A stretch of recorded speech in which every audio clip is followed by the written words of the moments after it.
Ben ritrovati!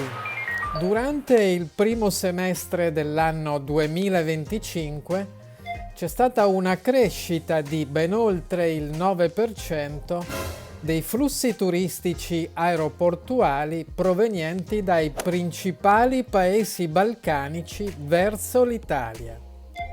Sono viaggiatori che arrivano da Grecia, Albania, Bulgaria, Serbia, Croazia, Macedonia del Nord e Montenegro.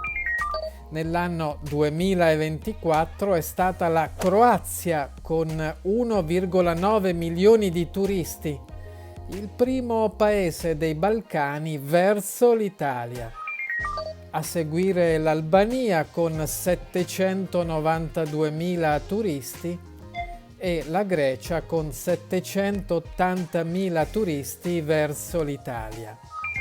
Questi i dati emersi al primo Forum Italia Paesi Balcanici promosso dal Ministero del Turismo in correlazione con il Ministero degli Affari Esteri e della Cooperazione Internazionale che si è svolto nel luglio 2025.